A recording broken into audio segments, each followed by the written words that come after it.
রাত যত গভীর হয় ততই কিছু শব্দ শোনা যায়, যেগুলো আসলে থাকা উচিত না।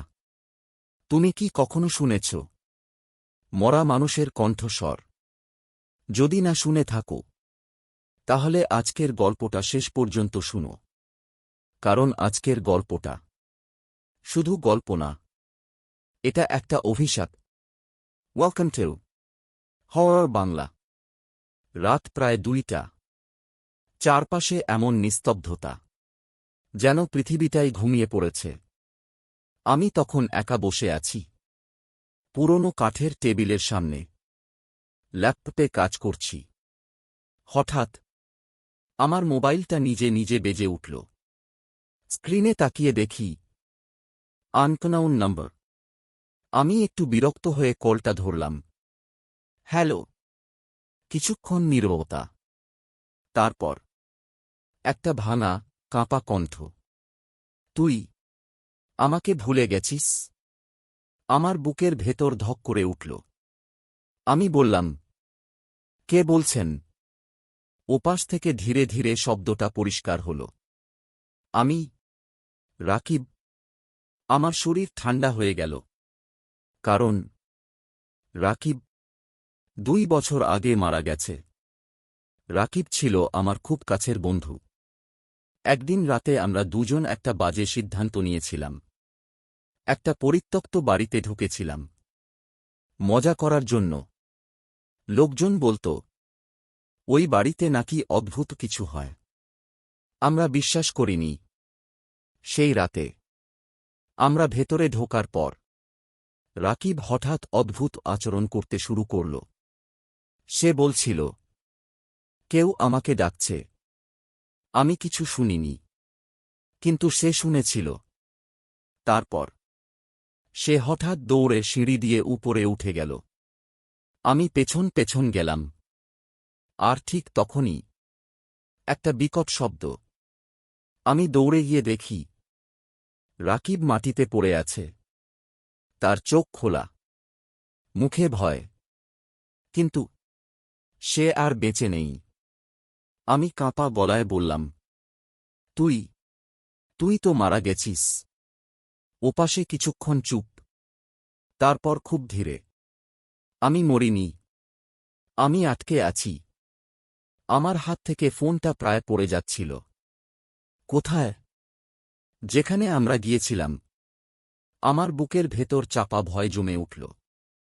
তুই আমাকে ওখানে রেখে চলে গেছিস। আমি তোকে ছাড়িনি।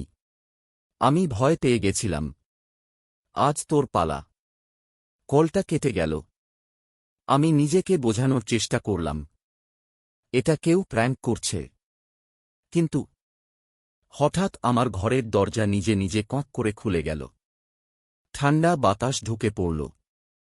আর সেই সাথে একটা ফিস ফিস শব্দ। আমি এসে গেছি। আমি পিছনে তাকালাম। কেউ নেই। কিন্তু আমার কানে স্পষ্ট শোনা যাচ্ছে কেউ হাঁটছে, ধীরে ধীরে, আমার দিকে। পরের দিন আমি সেই নম্বরে কল ব্যাক করলাম। কল গেল না। আমি ট্রু কলার চেক করলাম। নাম দেখালো রাকিব ডেড। আমার শরীর কাঁপতে লাগল। আমি ঠিক করলাম আজই আমি সেই বাড়িতে যাব। সবকিছু শেষ করব। সন্ধ্যার পর আমি সেই জায়গায় গেলাম। চারপাশ অন্ধকার। বাড়িটা আগের মতোই দাঁড়িয়ে আছে, কিন্তু আজকে যেন আরও ভয়ঙ্কর লাগছে। আমি ভেতরে ঢুকলাম। দরজা নিজে নিজে বন্ধ হয়ে গেল। ভেতরে একদম অন্ধকার। হঠাৎ উপরে থেকে সেই একই কণ্ঠ, তুই আবার এলি।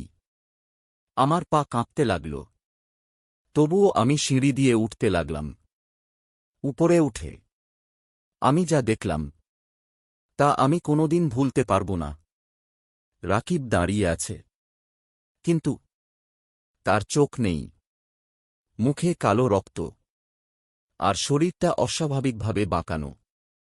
সে ধীরে ধীরে বলল, আমি তোকে ডাকছিলাম। সেই রাতে তুই শুনিসনি, আজ তুই শুনবি।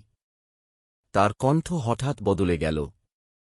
একসাথে অনেকগুলো কণ্ঠ। এখন তুই আমাদের। হঠাৎ চারপাশে অদ্ভুত ছায়া নড়তে লাগল। আমি দৌড়াতে চাইলাম, কিন্তু পারলাম না। মনে হল কেউ আমার পা ধরে আছে।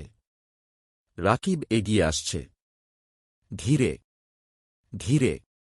তুই পালাতে পারবি না, কারণ তুই আমাদের দরজা খুলে দিয়েছিলি। তার হাত আমার দিকে বাড়ল। আমি চোখ বন্ধ করে চিৎকার করলাম, না। আমি হঠাৎ নিজেকে আমার ঘরে দেখতে পেলাম। সবকিছু স্বাভাবিক। আমি হাঁপাচ্ছি। ভাবলাম, সবই দুঃস্বপ্ন ছিল। কিন্তু আমার মোবাইলটা আবার বেজে উঠল। স্ক্রিনে আননোন নম্বর। আমি ভয় নিয়ে ধরলাম। ওপাশ থেকে একটা নতুন কণ্ঠ। তুই কি আমাকে ভুলে গেছিস? আমি বুঝলাম, এটা শেষ হয়নি, এটা শুরু। তুমি কি কখনো এমন কোনো কল পেয়েছ, যেটা আসা সম্ভব না? কমেন্টে জানাও। আর যদি তুমি এমন আরও ভয়ঙ্কর গল্প শুনতে চাও, তাহলে সাবস্ক্রাইব করো হরর বাংলা। কারণ পরের গল্পটা হয়তো তোমার নিয়েই।